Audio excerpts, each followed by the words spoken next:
keynote speaker of this session, Dr. Guthi. Actually, it's quite fascinating, how I came across John. I was subscribed to Nature journal, and there's always an email alerts every week, and everybody who is in academia knows the value, the weightage of the Nature journal. So once thing, I don't click many, but sometimes I just scan all the topics. And then, but at the time, I think it's in January, right? I think it's around January, and then I clicked in all the list, and so I found, about John, and which he has a published about Gorkha Barpak epicenter and his simulation works and everything. And I found very fascinating.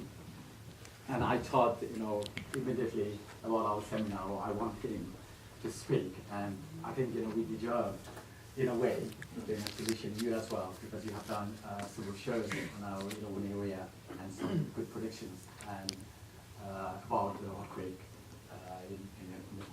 especially in the Kathmandu region, I guess. So I talked to John, and he immediately agreed, of course, and that's why he's here today. So we are very thankful to you. So I would like to give you a brief introduction about John. And he has been a postdoctoral researcher in the active tectonics group in the Department of the Earth Sciences at the University of Oxford for the past 6 years. But he has taken up a research fellowship position at the University of Leeds, UK. So now he has moved to this university. So to you, John. Thank you very much. Thank you very much. Thanks for the invitation. It is a pleasure to speak to you about my research in this area. I know it has a lot of meaning for many of you here, and I just want to build on what Monica said in her previous talk on the sort of aspects of earthquakes and tectonics, and then move on to the sort of implications for the future seismic hazard. Not in a predictive way, I'm afraid, not even in a forecasting, but in trying to do the sort of preparedness and resilience building that you could do at a community level. Perhaps the only thing that we can do to tackle the future hazard in the area, given that we're unlikely to be able to predict these in our lifetime. Now, I've worked and published on this, but it has involved many collaborators and co-authors who've contributed this work on this, as well as some others who provided slide material and animations here to illustrate all the scientific points here. So it's certainly not me working on my own. I was just fortunate to be in a position to work on this at Oxford, but I have since moved to Leeds. So the outline of my talk is to start with the sort of background to earthquakes and general seismic hazard, and then focusing on the Himalayan tectonics explicitly and the earthquakes there, before going to sort of quite a bit of depth of last year's earthquake, and how that relates to the growth of topography as well, how you're actually building the Himalayas in the longer term, before finishing on the sort of the remaining seismic hazards. So starting with the sort of science side first. So earthquake hazard. This is the Alpine Himalayan belt and the human population. It's growing and densifying into urban megacentres. And that has meant in the last 100 years or so, we've had an increasing number of events shown by these circles that have killed an enormous number of people in each of these earthquakes. Now, we're often surprised on the continents here by exactly where they occurred or their exact size. And that's because there's a long recurrence time. They don't often happen in the same place, the earthquake. It's longer than a human's lifetime before you get another one. So we have to take our understanding of earthquakes globally and then apply that more locally, because you're not going to necessarily get the same earthquake again and again to get the sort of earthquake cycle. We also have to interpret subtle telltale signs in the geomorphology. That's the landscape. The landscape's changed by earthquakes, and if we can try and sort of decode what the landscape, the forensics of the landscape, we can perhaps look at past earthquakes and see activity in that sense. And as well as the earthquakes themselves, there's the thing that causes the earthquake, and that's the build-up of pressure from the motion of the tectonic plates. And that's shown in this figure here, established from GPS networks. The redder it is, the faster the pressure is building up, and therefore it is a proxy for the most hazardous places, such as Japan, and also this region of northern India, Nepal, and the Tibetan Plateau that's undergoing this collision. And these green circles are where the large cities lie in this region. Now, we've experienced in just the past decade or so a number of huge events on the continents that have led to similar amounts of destruction as we've seen in Nepal. It's a recurring theme. And in each of these cases, we can't predict when the earthquake's going to happen. We know these are hazardous areas, but we can't say exactly when they are. And it's a case of that the buildings are the things that kill people, so those are the things that need to change the most. And in fact, if you look at it in the context of global disasters, just generally on the left here, the kind of events that affect people are dominated by floods and storms that every day and every month kind of thing really affects a large number of people. But when it actually comes to looking at what kills people, it is unfortunately still earthquakes that do it, including tsunamis. And actually you can see this graph has been cropped a bit. If you actually put it at the full scale, this is the kind of death toll rate that comes from natural hazards, so not from disease, but actually from the natural environment, at about 50,000 per year, so something that needs to be tackled. And this is a phenomenon that we can see if we look back historically, not over just 10 years, but over centuries, looking at these bar charts of earthquakes that kill a large number of people. In the first half of the millennium, the rate at which you had these kinds of earthquakes was 5 every century. That's jumped to 17 in the latter half of the millennium. Last century, it was 30 events per year. But going through this first part of our century, we're likely to see over 65 earthquake events that kill more than 10,000 people, so at the sort of Nepal level in this century, so more than one every other year. This is going to be something the international community keeps responding to every couple of years. And we're often asked, is this because there are more earthquakes, that increase in the number of events that are killing people? And it isn't. The number of earthquakes have stayed pretty static, these kind of magnitude 7 to 9s that result in building collapse and deaths. They're not more earthquakes, it's just our vulnerability. The human population is growing and densifying into these cities built of concrete that is not necessarily seismically resistant. That's what's led to this exponential increase in the number of fatalities. So, as shown before, it's all to do with the motion of the plates. This is our world. These are the earthquakes that happen, the major earthquakes on the world shown by the black dots. And in the early days of plate tectonics, it was a case of just joining the dots. That gave you the plates on the ocean. But the big difference on the continents where we all reside is that those earthquakes are actually much more distributed, which is what's made much of this task of trying to assess seismic hazard more difficult. Because you've now not got a simple line like you have in the oceans, you know where the earthquake's going to happen. It's much more diffuse up on the continents here in places like Nepal. So this is just a colour-coded map of that. India plate is the responsible plate in this case, but there are many others that result in collision zones that build mountains. To build mountains you need earthquakes. Earthquakes are the hazard. And there are these different zones that in the tectonic plates that cause different earthquakes. In the ocean they're usually spreading apart. But when it hits a continent, that's when you build the mountains and that's when you get the biggest earthquakes. So these subduction zone events or continent-continent collisions are the biggest earthquakes and usually the most dangerous. As was shown before, you've got the different kind of seismic waves. The P waves and S waves goes to the Earth, and the surface waves are the bigger ones that go along the edge of the Earth. They're the big amplitude, they're the ones that cause the shaking. But in amongst that, as well as the shaking that goes away after a few tens of seconds, you get a permanent displacement. And I'll show you some of the measurements of the actual permanent displacements we see of the plates. And then just to get you in context of how big is big, magnitudes. Globally, we can measure magnitude 5. That's the sort of global network. That's as low as you can go and be able to measure it anywhere on the Earth. And that's the sort of earthquakes you might get in the UK, small. And there are about 1,300 of those earthquakes annually. So magnitude 6, if we say that dot is equivalent energy released in the magnitude 6, these are the kind of biggest earthquakes you get in the UK, 6.1. The Christchurch earthquake in New Zealand, 6.3, some of you may remember. You get about 134 of this in this range, and that's the amount of energy released in the 7. So going from 6 to 7, you get about 33 times more energy released. It's the way the sort of logarithmic scale measures it. And magnitude 7 was Haiti, that killed a huge number of people. Then you go to magnitude 8, that's nearer the end where the Gorka earthquake was here, magnitude 8, similar to the Wenchuan earthquake, but at an order of magnitude different level of number of people killed, and that to do with the type of shaking. The Wenchuan China one had a greater amount of severe shaking. But that size of energy is shown by the red square. And in the magnitude 9, the Japan Tohoku one, that's that sort of big size there. And the biggest earthquake, in fact, that's been recorded in 1960 is right off that page and would be the size of this wall. So you can see there are big jumps in energy, but at any given energy level, depending on the vulnerability of the buildings, you can still have a huge number of fatalities, even for relatively small earthquakes, even though this is a big earthquake relative to the biggest that the Earth can unleash. And in fact, as I was alluding to earlier, the earthquakes on the continents here, as a result of the collision of the plates, actually are smaller, but they do cause a larger number of deaths, predominantly because that's of course where we live, and the shaking is greater.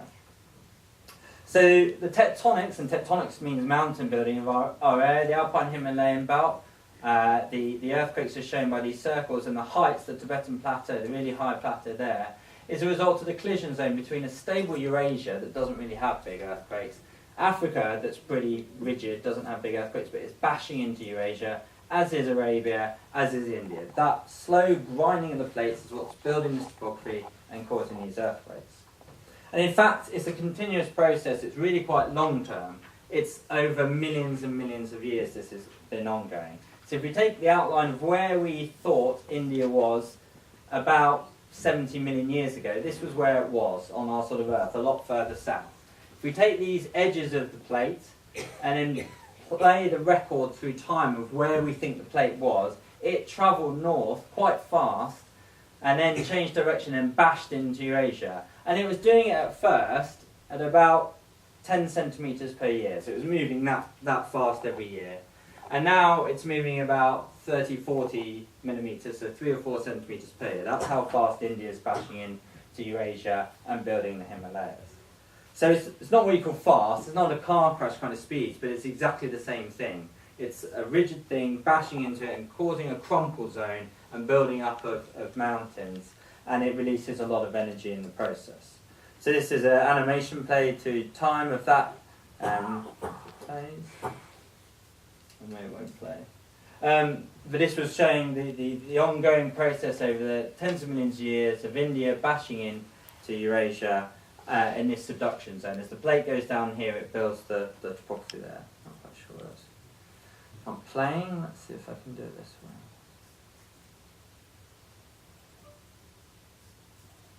Yeah, there we go. So that's the sort of moving a few centimetres every year for tens of millions of years. Then you get the bashing, the plate breaks off perhaps down here, but you've got this crumple zone, you're building up the mountains like that. So that's happening all the time.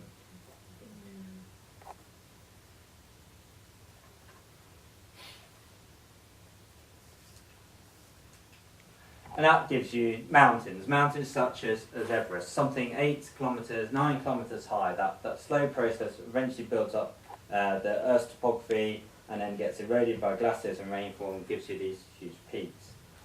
Now what colleagues of mine and scientists in the past have done is knowing that this area was an active collision zone, had deployed instruments to measure how fast these rates were going, so we knew it was moving up to sort of 3 to 4 centimetres. These are GPS instruments. They're very similar to what you have in your phone and car, but they're a lot higher precision because they've got to measure small movements over an entire year. And they do that by tracking the GPS satellites throughout the year and being able to tell that this has just shifted just a little bit, but it does it consistently every year. And that enables us to build up these maps of velocities.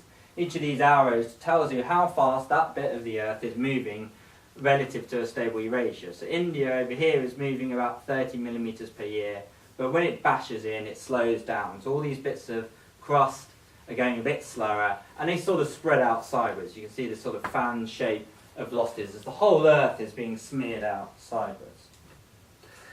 And the amount and rate at which it's doing that in the Himalayas is about 20 millimetres per year of what we call shortening. So the bit of the crumple zone that's been taken up is 20 millimetres. So that's the kind of rate at which you're building up this pressure.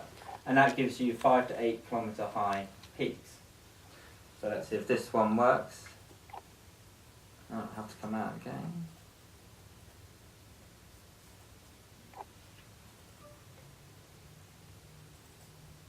There we go. So this is India moving northwards gradually. This is static, and it builds up pressure, and then eventually that pressure has to be relieved, and the fault snaps. So let's play that again.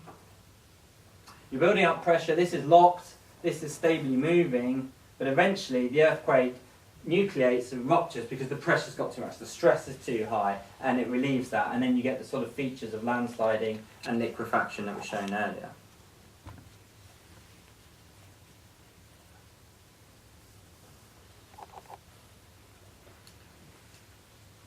And what we can do using those GPS measurements is to work out where on the fault it's locked. If things are locked, they're building up pressure. So we want to know where on the fault is it most of the time not doing anything except building up this pressure. And that's shown here in this plot. White means it's creeping, so it's stably sliding, it doesn't build up any pressure. Red means it's locked. And this is the whole of Nepal. So you can see most of the fault along here is locked and building up pressure. This was before last year's earthquake, but it's true along the whole of the Himalayas.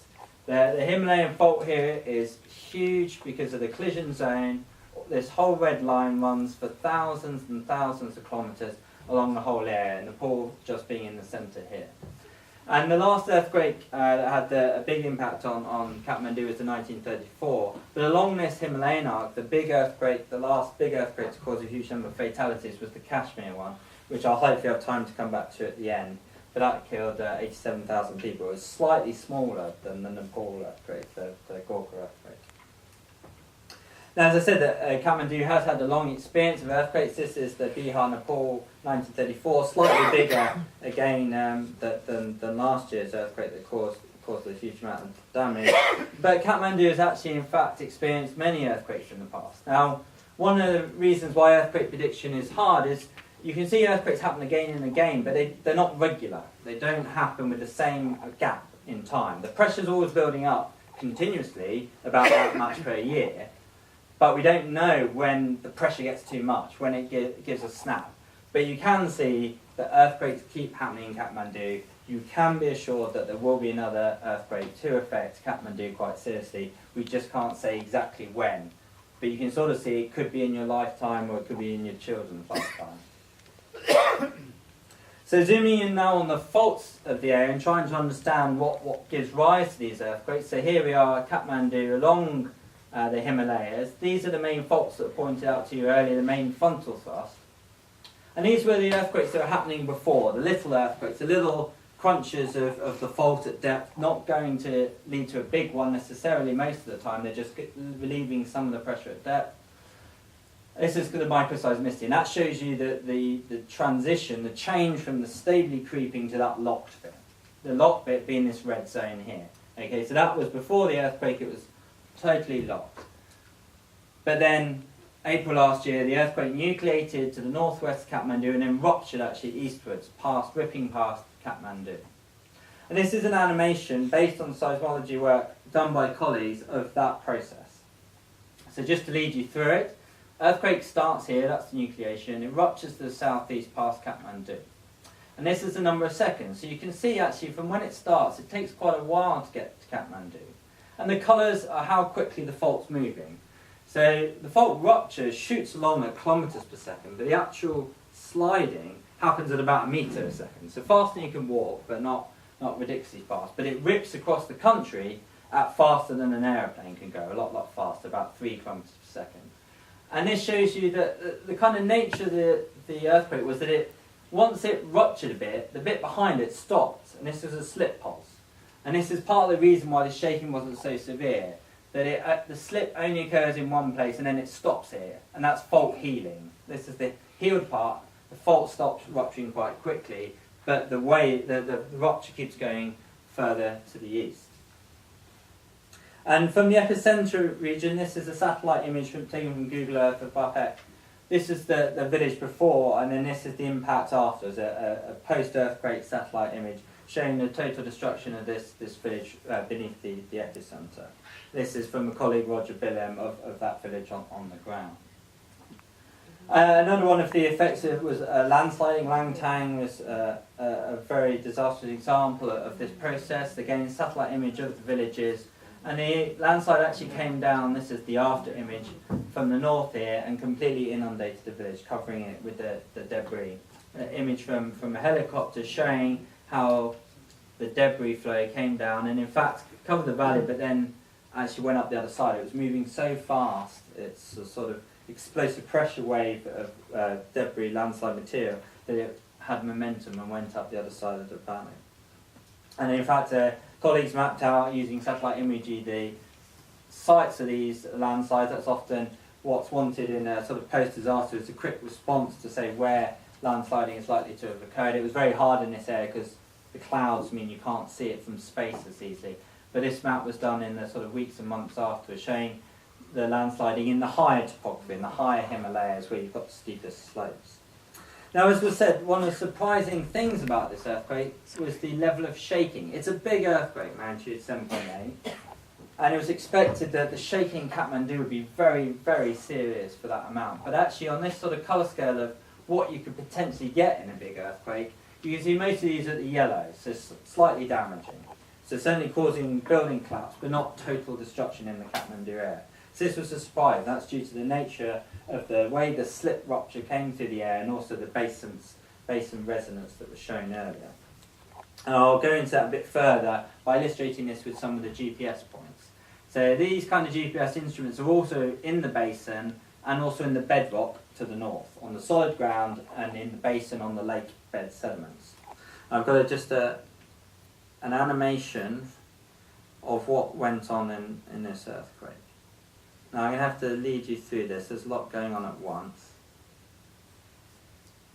By colleague statements and then Roger Bilham, based on the GPS data. So if I just stop this. Okay, what we've got here is, first of all, a sort of map plot of a GPS point. The GPS measures every 5 times a second, so it knows where it is on Earth 5 times a second. And it can be used not only to measure the seismic waves, but also this permanent displacement. Because I'm going to show you the whole of Nepal move permanently south. And then this is a CCTV shot of an area within Kathmandu, a market area, and the timestamps are synced together. So if we play this forward, you'll see both GPS is static at this time, and then it starts to move. This is the start of the earthquake. You see shaking. The GPS is moving all the way to the east by almost a metre. And it comes back, and you can see the people swaying. And then the GPS goes east, then back to the west, and to the east.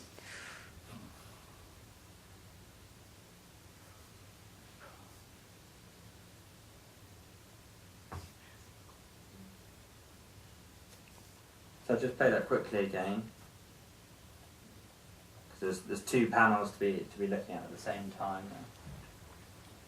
GPS position and the CCTV, and they're roughly in the same area in Kathmandu. You can just see it starting. Birds start flying off. So the whole of Kathmandu has moved southwards and eastwards, but then it moves back.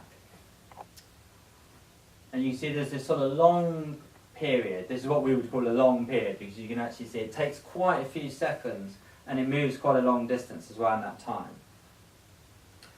So that's the shaking you see in there is the big amplitude stuff. But you see there's also, the GPS does not return back to where it was. It's permanently shifted, predominantly to the south. It's got, the northward here is negative, so it's moved about 1.4 metres south. The whole of Kathmandu is now further away from the rest of Eurasia than it used to be by that amount.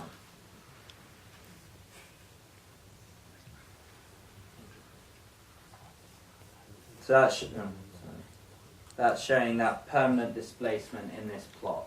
You see, it's moved westward by 20 centimetres, and it's moved south by that much. And that's the permanent amount. And that shaking there was from this point here in the basin. So you see it was quite large amplitude, and it took a few seconds for the swaying of the people in time. So if I take you now these records of the GPS, these are east, north and up. So the GPS measures how much it goes up and down, north, south, east, west. And that's the 0 line.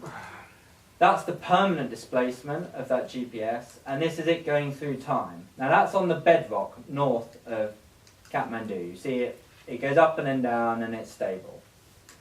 But in the Kathmandu basin, we saw that there was actually these reverberations, this resonance of 6 oscillations with about 4 seconds period. That was that basin effect that was shown earlier of the resonance in the basin. as well as having this permanent offset to the west, south, and importantly up. So this earthquake has jacked the whole of Kathmandu up by 70 centimetres, the whole area. So you can't tell there's a difference because everyone moved up permanently. So this is the comparison between a point that was in the basin, and you see there's a lot of shaking, and a point that wasn't. They both went round like this. That's the rupture pulse moving through, and their static offsets were slightly different, but there wasn't the shaking on the bedrock in the north because there wasn't this resonance. So that's a near-field effect. And as I was shown earlier, these are the accelerograms that are used to do that. It was this would be a small amount of acceleration, and there was this missing energy. The purple line is what it should have been, and these are the measurements. So the measurements show, over here it was what was expected, but down here at these sort of periods of about 0.1 second, 10 hertz, so high frequency, they were missing. So that was important for the effects of the earthquake. Those high frequency, more damaging, because high frequency damages lower structures, were missing. So that's part of the reason why it wasn't so bad, those sort of structures in Kathmandu.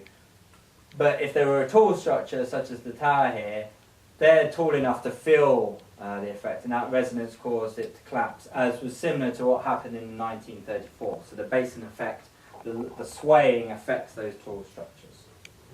So going now to the faulting beneath Kathmandu, what actually the fault, so where the earthquake is, it requires a fault in the Earth's crust.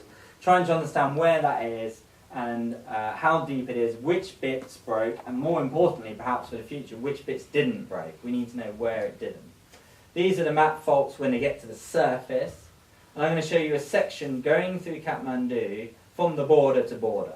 So across the whole country, what we think the geology is underground. From the main frontal thrust here, underneath Kathmandu to Tibet, the Tibetan plateau. And these colours just show you the different types of rocks beneath it, but this is the Kathmandu clip here. And we want to know what's the activity of these big faults at the front. We can see them at the surface, how active are they? Where did the earthquake happen at depth exactly? It matters for sort of things where it was on what's called the décollement, but where the main fault was. How do we actually build the topography? That's an interesting scientific question. How do we get mountains like Everest? We want to understand our Earth. How do we get that? And are there other faults in the area that could have slipped as well? That's important. These were active millions of years ago, but if they could be reactivated, they would present another hazard, apart from the ones we know near the front. So going back to our map view now, these were the earthquakes before, the locking depths of where it was building up pressure. And these were the aftershocks. So it nucleated here, went eastwards, and that big aftershock carried on the rupture a bit longer. Now the measurements we've got to try and understand the earthquake, as well as the seismology, these GPS I showed you. Now these are the ones that measure how much happened in the earthquake itself. The ones west didn't move, because that's not where the earthquake happened. Far out here to the east, these didn't move, because they're too far away. But the ones around Kathmandu, you can see the arrows showing you all those GPS, the whole city moving southwards. And then it's colour-coded. The ones around Kathmandu went up. The red colours say it went up by about a metre. Whereas in the north, the highest bits actually went down. The one GPS we've got there went down. So zooming on this, to try and add detail to this, the kind of main bit of my work is to use the satellites to try and get measurements like this everywhere. The more measurements we get, as with most things, the more observations, the better we can do things. And I do that using this satellite called Sentinel. It was launched a couple of years ago. Continually flies around the Earth, measuring radar, so you can see through clouds and at night. And it takes pictures like this, or at least I can make pictures like this using the radar. And these are contour maps, just like topography. They show you which bits went up and which bits went down. And they can do it across an entire country. So it's quite a new way of doing things for us, this new satellite. It's unprecedented sort of scale, but it's just a map of this bit going up, and you count the contours just like on a topography map, and it shows you that went up 1.1 metres, and it across the whole bit of the country there. And the high topography down here, as was shown in the GPS, it's actually widespread. The whole of the high mountains went down up to 60 centimetres, so about that much. And we can use these measurements to try and understand the faulting. One of the first things that's observable from the bits that go up and the bits that go down is that towards the main fault down here in the south of Kathmandu, we don't see any motion. So that shows you that the earthquake didn't come to the surface, it's hidden underground. The actual fault slip didn't make it all the way to the surface. That's important later. The only bit of a surface trace of a rupture here, but it means that if you try to look at these sort of earthquakes in the past by going into the field and looking at those particular faults, you wouldn't necessarily be able to pick up earthquakes like this. And we often want to go back into the record because we don't always have, we didn't have satellites in the past, we didn't have seismometers, we only had historical records. You can try and dig holes in the ground and look for these old earthquakes, it's called paleoseismology, and trying to get at these displacements. But if they're small like this, you can't do it. So this earthquake would be hidden in the past if we tried to find similar ones. And that's what colleagues such as Steve Westnowski tries to do along the whole of the Himalayas, digging big holes, trying to find where the fault comes to the surface, and by dating bits of charcoal, trying to say when it last moved. Because it's important to know how long ago it moved, because the longer ago it moved, the more time it's had to build up pressure. And they work by him and others have built up this sort of record along the whole of the Himalayas of when they think the last earthquakes happened, before we had the instruments to be able to measure it. It's an important part of the puzzle when you can't see far back, but they wouldn't be able to probably see these buried deep Gorka-type earthquakes, unfortunately.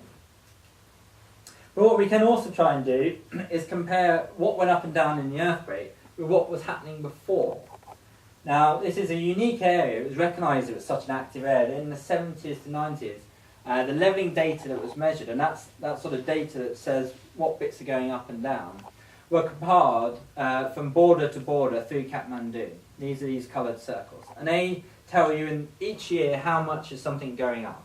So if we look at a section through here, again north-south, this is the topography. Kathmandu sits here. The main thrust comes to the surface here at about sea level.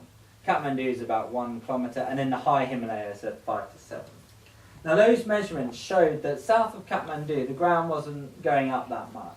But as soon as you went north of Kathmandu, the ground goes up about 7 millimetres per year. So you're sort of building the mountains, they grow about 7 millimetres per year before the earthquake. But then the earthquake comes along and the measurements we make show that Kathmandu went up, but actually the high mountains sank. So you've destroyed the topography. So now you're reducing the amount of the high mountains we have. They've actually been dropped, and they've been dropped by about 60 centimetres. And what we want to understand in the long term from a sort of science point of view is that balance between the going up, building in the slow over the decades from the 1970s before the earthquake, that build up, and then when it's released and how we get it back. And where you actually, how do you get the mountains in the long term? Do these cancel out?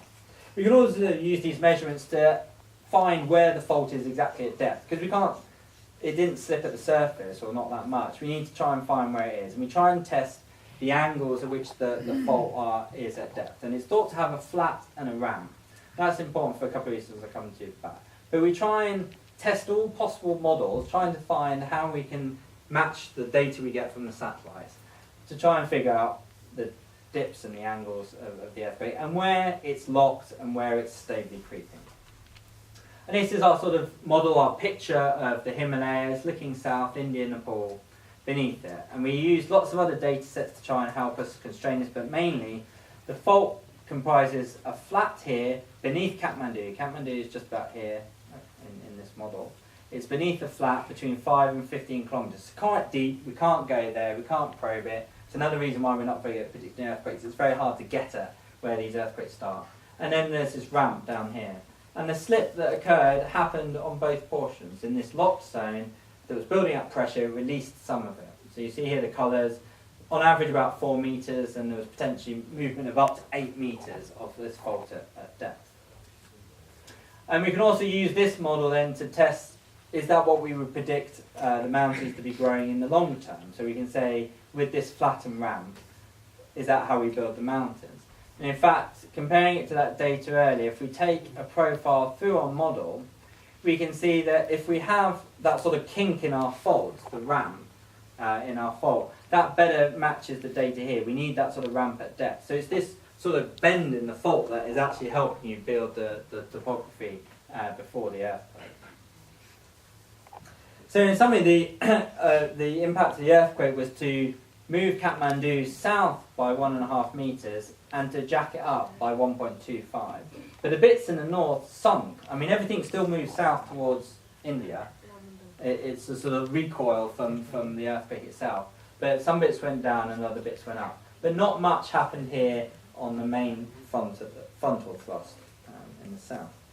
So just to put all those pictures now back into the map picture, this is where our fault is at depth. It goes deeper and deeper as you go beneath the Tibetan Plateau from the surface, down deeper 20 kilometres.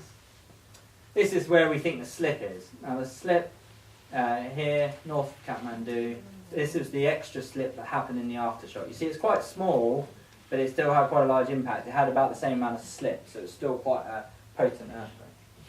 Now, the important things from this one thing I did forget to say was linking that back to the rupture. This was where the rupture progressed through time, a number of seconds. It took 70 seconds to rupture along that whole length. So it's going about 3 kilometres per second to be able to rupture the 150 kilometres of fault. Now, the important things from our analysis, though, was where the slip was or where it wasn't. So you see, south of Kathmandu, we don't get any of this slip. Okay, the fault didn't move south of Kathmandu. But it's in the red zone, it's locked, it's building up pressure. And the zone is about as big as what happened in the earthquake. And in fact, there seems to be quite a sharp southern end of the slip. It's abruptly stopped for some reason. And that was another thing we wanted to understand. Why did the slip not come all the way to the surface? Because there's certainly a really big fault at the surface. It's got to do it in the long term. It does release that slip and the stress at the surface eventually. And that's important for trying to understand the repeated earthquakes. When are we going to get the next one? We can't say exactly, but we know there was the 1505 one further west, a really huge one. It's hard to know because we don't have good records of where the 1833 and 1866, but they were somewhere around Kathmandu. We know 1934 was to the east, smaller than the 1505, but still bigger than the Gorkha one. And now we can very precisely map, this is the one we do know very well, where last year's one was. But it leaves these big zones out here to the west and to the south. Could they be repeats of this, or could they be big ones filling in this gap? And could you re-rupture the 1505? Has there been a long enough time now that that one can go again? So what we've got back in our section here, our understanding of what went on this event, was that the rupture occurred beneath Kathmandu to the north on this flat and ramp. The ramp builds the topography. Slip only occurred here. There was no slip on this shallower bit. We didn't see much at the surface here, but this portion has to break. Okay. And there's been long established sort of idea of the slip potential, how much of this pressure is built up and how much can be released. These are the expected from Billam and Wallace kind of maximum earthquake sizes, the maximum amount of slip that you'd expect in these areas to be able to be released in these. So the whole Himalayas are still loaded enough to have slip bigger than we saw last year. And in places to the west, the 1505, it happened so long ago that there's what's called this slip deficit. There's 10 metres, so the Gorkha one was 4 to 8. It's an even bigger, longer fault that's got more potential, more pressure built up. So there's that one as well. And in the idea of sort of repeated earthquakes, it's hard to find evidence exactly of how much this happens, but the 1950 one out here to the east was preceded 3 years early, so a big 8.6 was preceded earlier by a magnitude 7.5. So it's not an exact science. All we can do is have a look at these analogues, try and anecdotally look at patterns. We can't give you concrete, quantitative, exactly when the next earthquake happens, but because the whole fault didn't rupture, there's still a big potential there. And Kashmir, out here to the west, was a magnitude 7.6 that killed 10 times more people than in the Gorkha earthquake last year, and I'll show you why. So it was about the 8th most devastating earthquake in terms of fatalities to happen in the last sort of 50 years, resulting in a huge amount of landsliding and liquefaction as well. And the difference in this earthquake, why it was smaller but killed a lot more people, was because of the way that the fault broke. Now in this case, these are these sort of slip patterns. It slipped about the same amount as in Gorkha, about 4 to 8 metres. But if you see now where it's it broke in the upper 10 kilometres, so much nearer the surface, and actually broke through all the way, so you could see the fault trace at the surface. Whereas in Gorka, the slip was actually buried a lot deeper here. So it was a lot further away, the accelerations were a lot less. So if you have a fault break the upper part of the crust, and it's the same size, it can have a lot greater impact because it's much nearer, the city is much nearer the surface if it's shallow, as seen by the Kashmir one. And it comes down, the fatality rates that you get in all these events come down to the sort of quality of the building. In events in China, for instance, these sort of magnitude 7 to 8, the fatality rate, given the number of people that were shaken violently, ran from 5 to 20%. So a huge percentage of a town died in those earthquakes because of the severe shaking and the poor building quality. Whereas fortunately, to some extent in the Gorka earthquake, the kind of accelerations that were shown earlier, about 20% of G, means that irrespective of how good or bad the buildings are, the shaking's not great enough to knock down some of the poor buildings. But if the rupture carried on much shallower to the surface, it would no longer be the soft shaking, it would be a lot more serious in this band. So anything that isn't anti-seismically resistant would not cope as well as it did last time. And as with most of these things, we're still trying to understand the science, but the solutions are known, the engineering solutions are known. It is possible to build buildings that don't fall down even in the biggest earthquakes. And it's recognised quite widely in Nepal as well by certain societies, but it probably isn't disseminated widely enough to the communities. So NSET have a whole programme, website and publications about how you prepare for earthquakes, how you try to improve your building construction. And they've been on programmes that have retrofitted schools that survived the earthquake last year. Non-reinforced ones, as you saw in the pictures earlier, did not. And there are building practices and codes and instruction manuals that are used to the local communities, showing you how you can improve this. So the material already existed before the earthquake. So we don't necessarily have to reinvent much, we don't have to come up with lots of new theories, it just requires implementing what is already known. But it requires a lot of energy from the roots in the communities, from bottom up, to try and disseminate existing knowledge. And there are already earthquake scenarios laid out. These were publications again from NSET, Geohouses International from before. So there are already NGOs as well as in-country organisations preparing for this. But obviously these would need to be built on even further, particularly if the next earthquake was going to have a much greater shaking impact. So I'll just finish up there now with my conclusions. So despite it having really quite a major impact on the wider part of Nepal, its magnitude was unfortunately relatively small for the Himalayas. The Himalayas can give you a lot bigger events, unfortunately. The time of day on a Saturday had a reduced effect, such as the schools not being occupied and office blocks.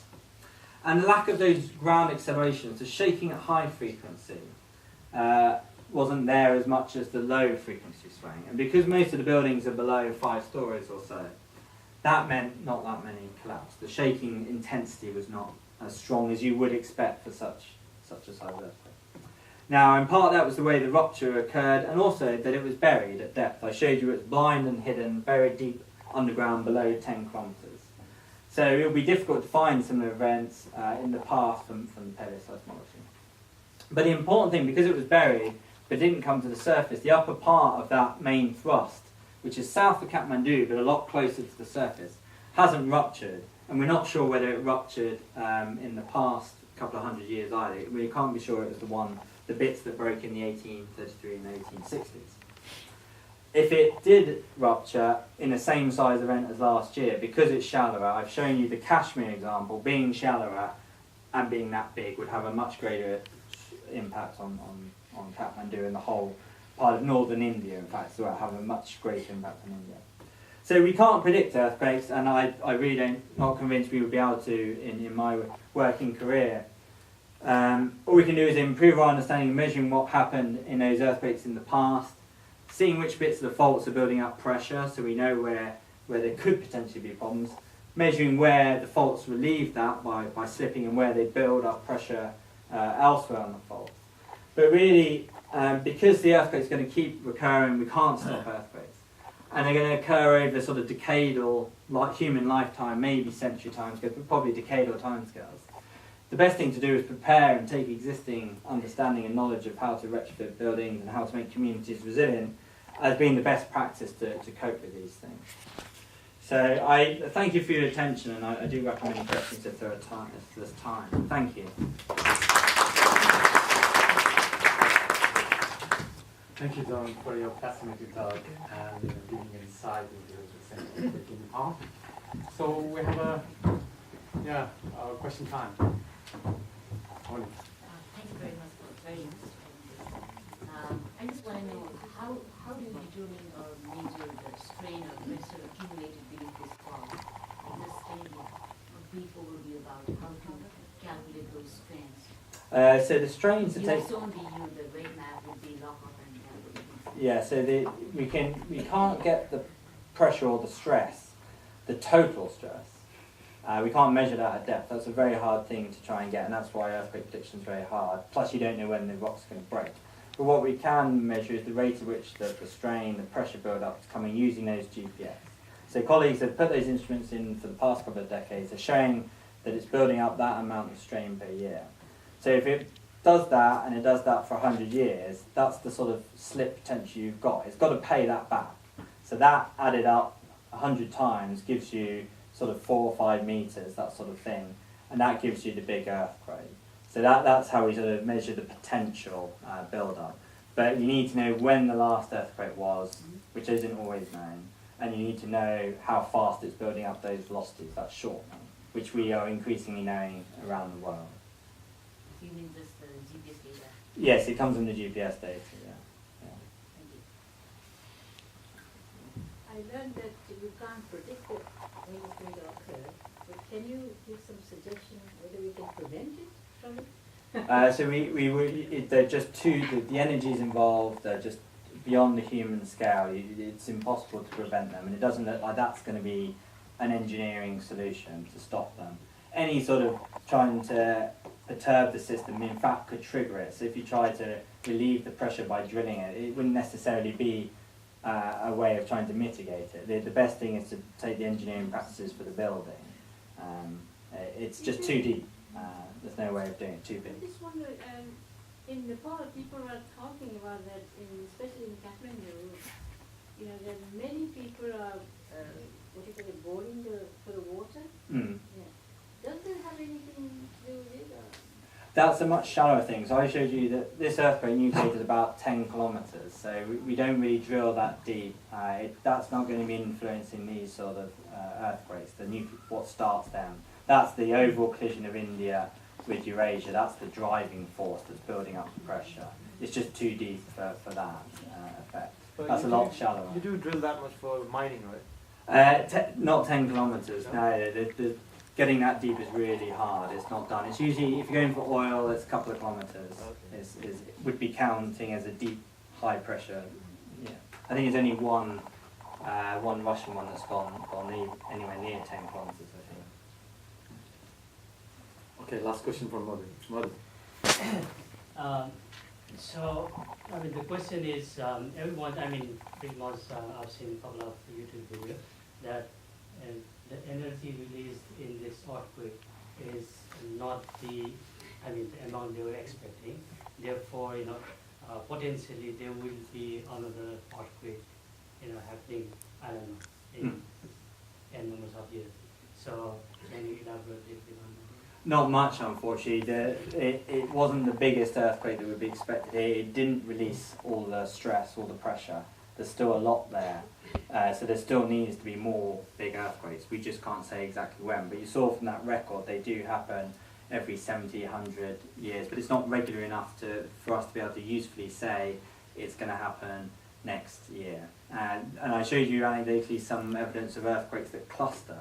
A concern is that even if earthquakes may occur hundreds of years apart, they may come in clusters. So you actually get 2 or 3 at once. And that's because of the way the stress interacts on the fault. one bit breaks, and then it loads another part of the fault, because when this releases the stress, it actually builds up the stress elsewhere. So maybe a year later, or maybe 10 years later, that then triggers a subsequent earthquake.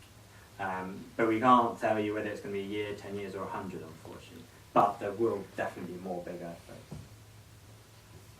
Okay, one last question from you. Thank you. So you mentioned that in Kathmandu, the ground actually went up and actually moved south, whereas north of Kathmandu actually went down. Yes. So going forward, and also you mentioned that for Kathmandu actually there wasn't a lot of high frequency elements, so most of it was low frequency, which also helped in not causing too much disaster. So moving forward, can we expect similar patterns in the future? It'd be hard. I showed you the 1934 one that seemed to have affected the higher buildings as well. So maybe it is consistent, but we don't have enough observations of earthquakes happening again and again that we can discern a pattern. So I would not say that it was going to behave in exactly the same way. If the shallower portion went, and if the fault was of a nature that it wasn't, say, as smooth and as even, that might generate more high frequencies if the upper part went. It depends on the geology and the nature of the fault at depth. So I wouldn't lay my hand on my heart and say it was going to be exactly the same low frequency. It could behave quite differently and more like other earthquakes we see. It's quite unusual the way it's quite a smooth slip pulse rupture there that didn't have that high frequency. Where there was high frequency was in fact on the change from the flat to the ramp. So along that line is where you get the higher frequencies being generated, because perhaps the rupture finds it hard to get up and over the ramp and flat there. So if you've got more things like that on your fault, more complexities, you could get higher frequencies, I think. Or if the fault has, the stress is different in different areas, that is stress heterogeneities, meaning it starts and stops as it goes along, and that can cause more high frequencies as well. Okay, absolutely. Last question from Tara, please. It's a bit of a silly question, but you mentioned that, was it 70 million years ago, India was a lot further south? I just wondered what Nepal might look like in 70 million years' time. Unfortunately, in 70 million years' time, Nepal will be very, very narrow. Yeah, it would have been squashed up and largely eroded, so it'd be a lot narrower. If you kept little markers at the boundary and watched it for 70 million years, they would eventually come together. Yeah, I think we are very proud of Himalayas, and maybe this is the price we have to pay. Yeah. Thank you again. Okay.